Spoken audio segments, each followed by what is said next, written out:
et que les papas sont absents. Parce qu'ils estiment que c'est pas leur place.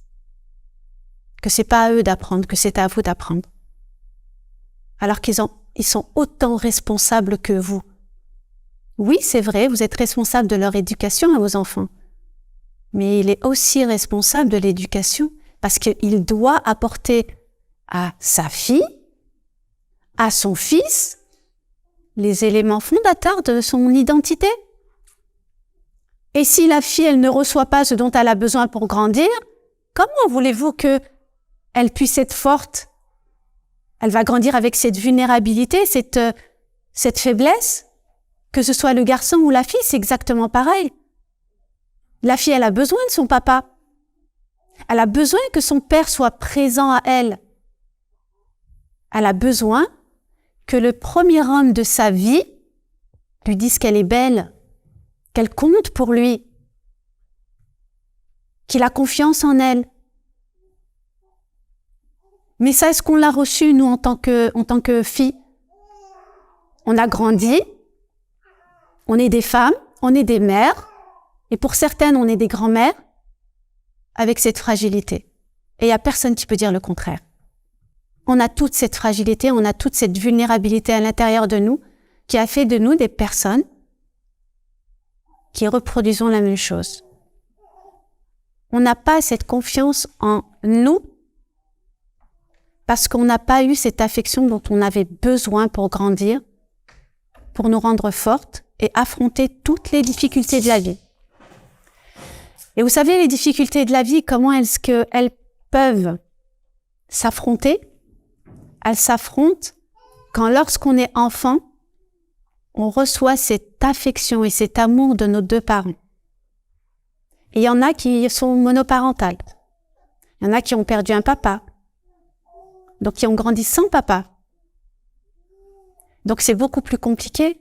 Mais si la maman, elle arrive à donner tout cet amour à sa fille ou à son fils, il y a un équilibre qui va se créer. Mais malheureusement, du fait que nous avons grandi, nous, maintenant qui sommes adultes, nous avons grandi avec justement cette vulnérabilité, eh bien, lorsque les mamans se retrouvent seules, ou elles se retrouvent à éduquer toutes seules leur enfant, avec un papa qui ne joue pas son rôle, eh bien, la maman, elle est pas disponible. Elle n'est pas complètement disponible parce qu'elle est inquiète. Elle est inquiète parce que elle ne reçoit pas ce dont elle a besoin. Parce qu'elle n'a pas reçu de papa. Elle attend que son mari joue le rôle de son papa. Elle attend qu'il remplisse son réservoir affectif. Encore et encore et encore et encore et encore. Pourquoi? Parce que comme papa n'a pas rempli le réservoir affectif, elle a besoin qu'une personne extérieure le fasse. Alors que c'est pas comme ça que ça doit fonctionner. Le papa, il a ce rôle de remplir ça. Quand la petite, elle est toute petite, toute jeune, pour qu'une fois adulte, elle n'ait pas besoin d'avoir cette dépendance à l'autre pour avoir cette sécurité. Mais c'est une sécurité qu'elle ne pourra pas garder parce que elle aura toujours besoin de remplir son réservoir et encore et encore et encore. Et bien sûr, toute cette vulnérabilité, elle va impacter l'éducation des enfants et notre éducation spirituelle. Parce que notre rapport à Allah subhanahu wa ta'ala, il ne sera pas aussi fort qu'il doit être.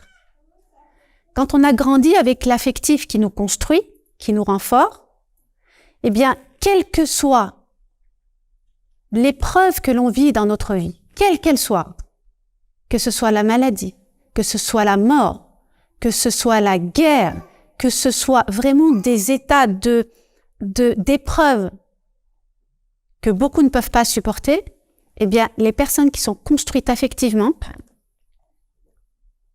elles les affrontent de manière sereine. Sereine. C'est ce qui construit l'affectif. Et dans nos cultures, c'est ce qui a disparu. L'affectif a disparu. On ne donne plus d'amour sincère, réel. Parce que c'est chouma. Ça se fait pas. Dire à son enfant qu'on l'aime dire à son garçon qu'on l'aime, eh bien, c'est à quelque part montrer de la faiblesse. C'est pas de la faiblesse. Alors notre prophète alayhi salatu wassalam était vraiment quelqu'un de faible. Hasha lillah. Jamais de la vie. Justement, quand on donne de l'amour et de l'affection, de la bienveillance, c'est ça la force. Et c'est ça qui va rendre fort. Alors avant d'être parent, on doit toujours commencer par le commencement. Et le commencement, c'est de choisir son conjoint. Sinon, on va au-devant de problèmes. Si vous choisissez mal votre conjoint, sans penser à l'après, au fait que vous allez avoir des enfants, au fait que vous devez vous mettre d'accord sur l'éducation des enfants. Si vous dites « Oh, c'est pas grave, une fois qu'on va être mariés, je suis tellement gentil que ça, il va m'écouter.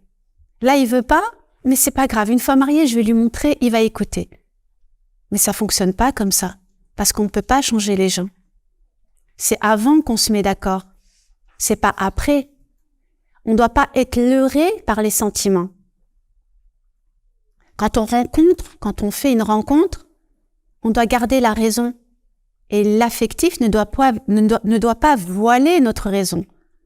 Et on doit poser toutes les questions. Toutes les questions. Moi, l'éducation que je veux donner à mes enfants, c'est ça. Parce que j'estime que c'est comme ça que mes enfants vont grandir et que je vais obéir à Allah subhanahu wa ta'ala et que je vais gagner le paradis. Si l'autre vous dit, ben non, moi c'est à la dure, c'est comme ça que j'ai été éduqué, je suis fort, je suis bien, c'est comme ça, lâchez l'affaire. Lâchez l'affaire. Parce que dans sa tête, c'est comme ça qu'il a été construit. Et on ne peut pas changer une personne qui ne veut pas changer, qui est convaincue. Parce que vous allez rendre malheureux vos enfants, vos futurs enfants. Parce que c'est bien beau d'être un couple conjugal au départ.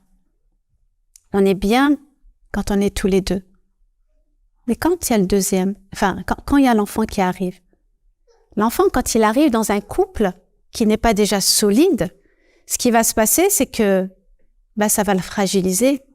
Parce qu'une maman, elle finit par devenir mère, exclusivement mère. Et elle met de côté son couple, malheureusement. Pourquoi elle met de côté son couple? Pourquoi elle prend son rôle de maman à cœur? Là aussi, elle n'a pas eu de formation au préalable. On jette nos filles dans un mariage sans leur expliquer ce que c'est. On jette nos garçons dans un mariage, ils savent pas ce que c'est qu'un mariage. Ils savent même pas comment fonctionne une fille, comment fonctionne un homme, que c'est pas les mêmes mentalités, qu'il y a des fonctionnements qui sont différents.